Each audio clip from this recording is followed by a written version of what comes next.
Hello friends, मैं हूं नजरुल हसन और आप देख रहे हैं एनएस टेक्निकल यूट्यूब चैनल। आपको जैसा मालूम है या और पता चल ही गया होगा न्यूज़ या मैसेज के ज़रिए से कि 12 मई से ट्रेनें चलने वाली है।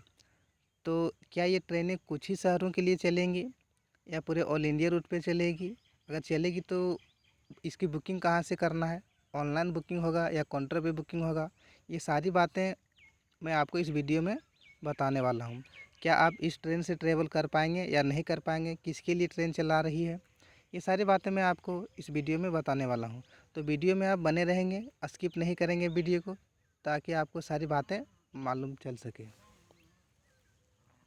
चलिए मैं आपको एक न्यूज़ दिखाता हूँ। पहले ये पोस्ट किया है अमर उजाला न्यूज़ ने कि 12 मई से 15 शहरों के लिए चले ट्रेनें चलेंगी। यानी ये जो ट्रेनें 12 मई से चलने वाली हैं ये पूरे ऑल इंडिया रूट पे नहीं चलेंगी, यानी सिर्फ 15 शहरों के लिए चलेंगी। कहाँ से? ये दिल्ली से चलने वाली है ट्रेनें, मतलब दिल्ली से 15 शहरों के लिए ही चलेंगी ट्रेन। अब वो 15 शहर कौन कौन सा है जो जहाँ से दिल्ली आप जा सकते हैं या फिर दिल्ली से उन शहरों तक आप जा सकते हैं, अप डाउन कर सकते हैं। तो पहले देख लेते हैं कि वो सिटी कौन कौन सा है जहाँ से ट्रेन जाएंगी। पहले है न्यू दिल्ली टू डिब्रूगढ़, उसके बाद नई दिल्ली से अगरतला है, फिर नई दिल्ली से हावड़ा जाएगी, नई दिल्ली से पटना, फिर नई दिल्ली से बिलासपुर, नई दिल्ली से रांची, नई दिल्ली से भुवनेश्वर, फिर नई दिल्ली से सिकंदराबाद, नई दिल्ली से बेंगलुरु, नई दिल्ली से चेन्नई, फिर नई दिल्ली से तिरुवनंतपुरम, नई दिल्ली से मडगांव, नई दिल्ली से मुंबई सेंट्रल तक, और नई दिल्ली से अहमदाबाद, और नई दिल्ली से जम्मू तवी। यानी इन्हीं 15 शहरों तक सिर्फ ट्रेनें 12 तारीख से चलाई जाएगी। अगर आप दिल्ली में हैं तो दिल्ली से इन 15 शहरों तक आप जा सकते हैं। लेकिन अगर आप मान लीजिए आप अगर बेंगलुरु में हैं तो फिर बेंगलुरु से डायरेक्ट रांची या सिकंदराबाद या भुवनेश्वर आप नहीं जा सकते हैं। उससे पहले आपको अगर बेंगलुरु में है तो बेंगलुरु से डायरेक्ट आपको दिल्ली आना होगा। फिर दिल्ली से आपको जहाँ जाना है, रांची तो रांची, भुवनेश्वर तो भुवनेश्वर, जहाँ जाना है वहाँ जा सकते हैं।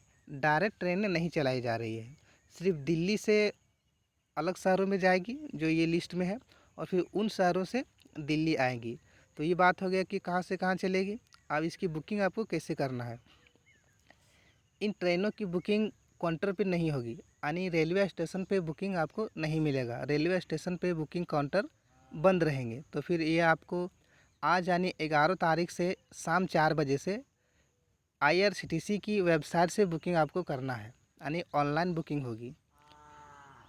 अगर आप बुकिंग करना नहीं जानते हैं तो हमें आप कमेंट करें, उसके बारे में एक वीडियो हम आप जल्द ही आपको भेज देंगे, जिससे आप बुकिंग खुद से कर पाएंगे। ये आपको रेलवे स्टेशन पे बुकिंग नहीं मिलेगा। अब बात रहती है कि अगर ये ट्रेनें चलाई जाएगी तो हर जगह तो लॉकडाउन है, तो फिर हम स्टेशन तक कैसे पहुँचेंगे।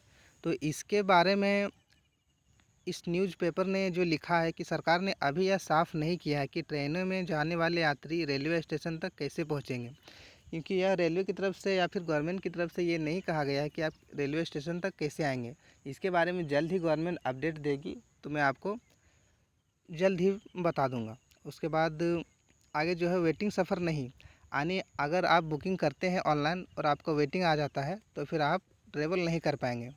इसमें सिर्फ कंफर्म वाले ही ट्रेवल कर पाएंगे, RAC और वेटिंग वाले तो नहीं कर पाएंगे। और आपको मास्क के बिना प्रवेश नहीं दिया जाएगा रेलवे में। और जो स्पेशल ट्रेनें चलाई जा रही थी, मजदूर एक्सप्रेस, श्रमिक एक्सप्रेस, वो ट्रेनें चलती रहेंगी।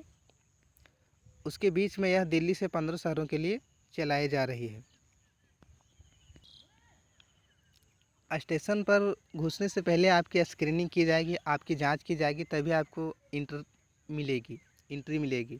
अब यहाँ जो सबसे बड़ी बात है कि रेलवे ने जब ट्रेनें शुरू करने की योजना बनाई तो उन्होंने जनरल कोच को अभी साइड में रखा है, यानी सिर्फ AC कोच ही अभी चलेगी। AC बोगी ही सिर्फ रहेगा ट्रेन में, जनरल नहीं रहेगा। आखिर में मैं बता देना चाहता हूँ फिर से कि ट्रेनें ऑल इंडिया नहीं चल रही है, सिर्फ दिल्ली से 15 शहरों के लिए चल रही है, जो मैंने आपको बता दिया है। और आप इन शहरों से अलग हैं तो आप ट्रेन में सफ़र करने की सोचने की छोड़ ही दें, क्योंकि अगर आप श्रमिक एक्सप्रेस का आप लाभ उठाना चाहते हैं, आपके शहर से अगर सरकार ट्रेन दे रही है तभी आप जा पाएंगे, नहीं तो कुछ ही दिनों बाद जब ट्रेनें प्रचालित होगी तब आप सफ़र कर पाएंगे। Thank you for watching, you welcome.